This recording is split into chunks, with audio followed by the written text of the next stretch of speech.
উপদেষ্টা পরিষদের বৈঠকে ৪ অধ্যাদেশ অনুমোদন। হাসনাত আব্দুল্লার আসনে নির্বাচন করতে পারবেন না বিএনপির মনোনীত প্রার্থী। বিষয়টি দুঃখজনক ও কষ্টকর। সরকারকে বেকায়দায় ফেলতেই লোমহর্ষক ঘটনার পুনরাবৃত্তি, মির্জা ফখরুল।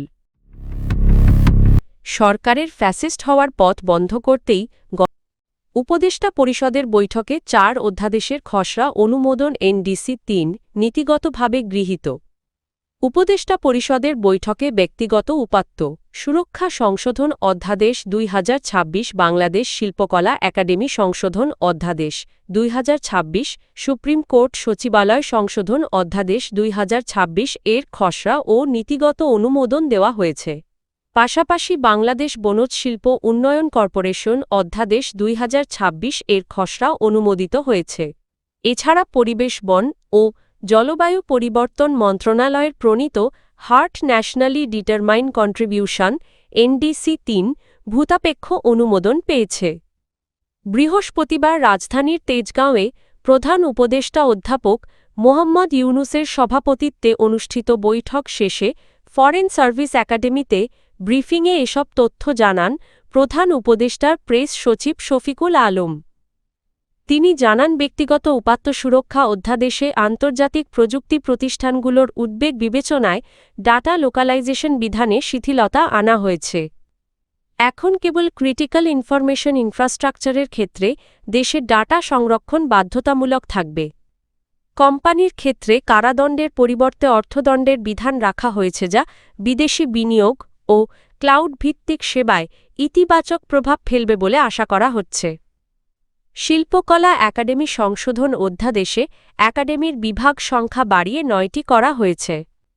নতুন বিভাগগুলোর মধ্যে রয়েছে থিয়েটার, চলচ্চিত্র, আলোকচিত্র, নৃত্য ও পারফরম্যান্স আর্ট, সঙ্গীত, চারুকলা, গবেষণা ও প্রকাশনা, নিউ মিডিয়া এবং কালচারাল ব্র্যান্ডিং ও উৎসব প্রযোজনা। পাশাপাশি একাডেমির বোর্ডে প্রান্তিক জনগোষ্ঠীর প্রতিনিধিত্ব নিশ্চিত করার বিধান যুক্ত করা হয়েছে। বাংলাদেশ বনজ শিল্প উন্নয়ন কর্পোরেশন অধ্যাদেশ ২০২৬ এর মাধ্যমে ১৯৫৯ সালের আইন যুগোপযোগী করা হয়েছে। এতে পরিবেশ সংরক্ষণ নিশ্চিত করে বনজ সম্পদের টেকসই ব্যবহারপূর্ণ বৈচিত্র্য শোরুম স্থাপন ও যৌথ উদ্যোগের সুযোগ রাখা হয়েছে। গত অর্থবছরে কর্পোরেশন কর পূর্ব মুনাফায় ৫৩ কোটি টাকা এবং রাবার শিল্পে প্রথমবারের মতো ৬ কোটি টাকা লাভ করেছে বলে জানানো হয়। গণভোট, আলী রিয়াজ। ঋণ খেলাপির তালিকা থেকে নাম বাদ দেওয়ার আদেশ স্থগিত, নির্বাচনে অংশ নিতে পারবেন না বিএনপি প্রার্থী। ঋণ খেলাপির তালিকা থেকে কুমিল্লা -৪ আসনের বিএনপির মনোনীত প্রার্থী মঞ্জুরুল আহসান মুন্সির নাম বাদ দেওয়ার হাইকোর্টের আদেশ স্থগিত করেছেন চেম্বার আদালত। এর ফলে তিনি ঋণ খেলাপি হিসেবে বিবেচিত থাকবেন এবং জাতীয় সংসদ নির্বাচনে অংশ নিতে পারবেন না বলে জানিয়েছেন আইনজীবীরা। বৃহস্পতিবার ৮ জানুয়ারি চেম্বার বিচারপতি মো. রেজাউল হকে আদেশ দেন। প্রিমিয়ার ব্যাংকের পক্ষে শুনানি করেন ব্যারিস্টার বিভূতি তরফদার। শুনানিতে জানানো হয়, বিএনপি প্রার্থী মঞ্জুরুল আহসানের মালিকানাধীন প্রতিষ্ঠান ২০০৫ সালে প্রিমিয়ার ব্যাংক থেকে ঋণ গ্রহণ করে, যার মধ্যে বর্তমানে প্রায় ৮৯ কোটি টাকা বকেয়া রয়েছে। এর আগে বিচারপতি A.K.M. রবিউল হাসান এর নেতৃত্বাধীন হাইকোর্ট বেঞ্চ ঋণ খেলাপির তালিকা থেকে মঞ্জুরুল আহসান মুন্সির নাম স্থগিত করার আদেশ দিয়েছিলেন। ওই আদেশের বিরুদ্ধে প্রিমিয়ার ব্যাংক কর্তৃপক্ষ চেম্বার আদালতে আবেদন করলে বৃহস্পতিবার তা স্থগিত করা হয়। এদিকে কুমিল্লা -৪ আসনে জাতীয় নাগরিক পার্টির এনসিপি নেতা হাসনাত আব্দুল্লাহ জামায়াতের নেতৃত্বাধীন ১১ দলীয় জোটের প্রার্থী হিসেবে প্রতিদ্বন্দ্বিতা করছেন। যুক্তরাষ্ট্র ভ্রমণে ভিসা বন্ড দুঃখজনক তবে অস্বাভাবিক নয়, পররাষ্ট্র উপদেষ্টা। যুক্তরাষ্ট্র ভ্রমণের আগে বাংলাদেশিদের ৫,০০০ থেকে $১৫,০০০ নিরাপত্তা জামানত ভিসা বন্ড জমা দেওয়ার সিদ্ধান্তকে দুঃখজনক ও কষ্টকর বলে মন্তব্য করেছেন পররাষ্ট্র উপদেষ্টা মো. তৌহিদ হোসেন। তবে তিনি বলেন, বিষয়টি অস্বাভাবিক নয়। বৃহস্পতিবার ৮ জানুয়ারি বিকেলে পররাষ্ট্র মন্ত্রণালয়ে সাংবাদিকদের প্রশ্নের উত্তরে তিনি বলেন, যুক্তরাষ্ট্রের এই সিদ্ধান্ত শুধু বাংলাদেশের জন্য নয়, যেসব দেশের অনিয়মিত অভিবাসন সমস্যা বেশি সেসব দেশের ক্ষেত্রেই এ নীতি প্রযোজ্য। মার্কিন পরিসংখ্যান অনুযায়ী সামাজিক সুরক্ষা ব্যবস্থার অপব্যবহারে বাংলাদেশিদের সংখ্যা বেশি হওয়ায় এ তালিকায় বাংলাদেশের থাকা অস্বাভাবিক নয়।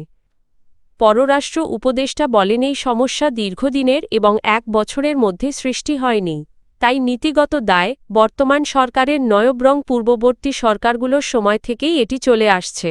মানুষের চলাচল পুরোপুরি নিয়ন্ত্রণ করা কোনো সরকারের পক্ষেই সম্ভব নয় বলেও তিনি মন্তব্য করেন। অনিয়মিত অভিবাসন প্রসঙ্গে তৌহিদ হোসেন বলেন সরকার এ ধরনের অভিবাসনের বিরুদ্ধে অবস্থান নিয়ে আসছে।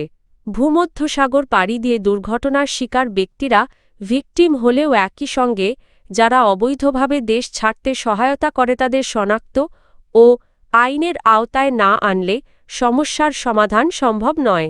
মুছাব্বির হত্যাকাণ্ড সরকারকে বেকায়দায় ফেলতেই পরিকল্পিত মির্জা ফখরুল, ঢাকা মহানগর উত্তর স্বেচ্ছাসেবক দলের সাবেক সাধারণ সম্পাদক আজিজুর রহমান ওরফে মুছাব্বির হত্যাকাণ্ডকে কেন্দ্র করে বিএনপি মহাসচিব মির্জা ফখরুল ইসলাম আলমগীর বলেছেন বর্তমান অন্তর্বর্তী সরকারকে বেকায়দায় ফেলতেই এ ধরনের লোমহর্ষক ঘটনার পুনরাবৃত্তি ঘটানো হচ্ছে।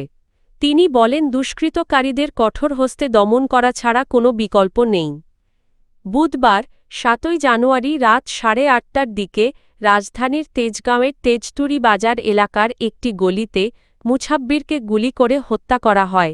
এই ঘটনায় বৃহস্পতিবার দেওয়া এক শোক বিবৃতিতে বিএনপি মহাসচিব ঘটনার তীব্র নিন্দা ও প্রতিবাদ জানিয়ে গভীর উদ্বেগ প্রকাশ করেন। বিবৃতিতে মির্জা ফখরুল বলেন ছাত্র জনতার আন্দোলনের মাধ্যমে আওয়ামী স্বৈরাচারী শাসনের পতনের পর দুষ্কৃতকারীরা আবারও দেশে অস্থিতিশীলতা সৃষ্টি ও নৈরাজ্যের মাধ্যমে ফায়দা হাসিলের অপচেষ্টায় লিপ্ত হয়েছে। মুছাব্বির হত্যাকাণ্ড সেই অপতৎপরতারই নির্মম বহিঃপ্রকাশ। তিনি আরও বলেন গণতন্ত্র ও মানুষের ভোটাধিকার প্রতিষ্ঠা এবং জানমাল রক্ষার স্বার্থে দলমত নির্বিশেষে সবাইকে ঐক্যবদ্ধ থাকতে হবে। অন্যথায় ওতো পেতে থাকা আওয়ামী ফ্যাসিস্টদের দোসররা মাথাচাড়া দিয়ে দেশের অস্তিত্ব বিপন্ন করতে পারে। ভবিষ্যতে আর যেন কেউ ফ্যাসিস্ট হতে না পারে সেটি গণভোটের লক্ষ্য। আলী রিয়াজ, প্রধান উপদেষ্টার বিশেষ সহকারী অধ্যাপক আলী রিয়াজ বলেছেন ভবিষ্যতে যারা রাষ্ট্র পরিচালনার দায়িত্ব নেবেন তারা যেন আর কখনো ফ্যাসিস্ট হয়ে উঠতে না পারেন সেই নিশ্চয়তা দিতেই আসন্ন গণভোট আয়োজন করা হচ্ছে। বৃহস্পতিবার রাজধানীর এনজিও বিষয়ক ব্যুরোর সম্মেলন কক্ষে অনুষ্ঠিত আসন্ন গণভোট এবং এনজিও সমূহের করণীয় শীর্ষক কর্মশালায় প্রধান আলোচকের বক্তব্যে তিনি এসব কথা বলেন। অধ্যাপক আলী রিয়াজ বলেন দেশের বিদ্যমান ত্রুটিপূর্ণ সাংবিধানিক ও রাষ্ট্রীয় কাঠামোই ক্ষমতাসীনদের ফ্যাসিবাদী হয়ে ওঠার সুযোগ করে দেয়। আসন্ন গণভোটে হ্যাঁ ভোটের মাধ্যমে এই কাঠামোগত দুর্বলতা দূর করে ফ্যাসিবাদের পথ স্থায়ীভাবে বন্ধ করতে হবে। গণভোটে জনগণের সম্মতির মাধ্যমে জুলাই জাতীয় সনদ বাস্তবায়িত হলে রাষ্ট্রের সব প্রতিষ্ঠানে স্বচ্ছতা ও জবাবদিহিতা নিশ্চিত করার সুযোগ তৈরি হবে। এনজিও বিষয়ক ব্যুরোর মহাপরিচালক মো. দাউদ মিয়ার সঞ্চালনায় কর্মশালায় বিশেষ আলোচক হিসেবে বক্তব্য দেন প্রধান উপদেষ্টার বিশেষ সহকারী ঐক্যমত্য মনির হায়দার এবং সুশাসনের জন্য নাগরিক সুজন এর সম্পাদক ড বদিউল আলম মজুমদার।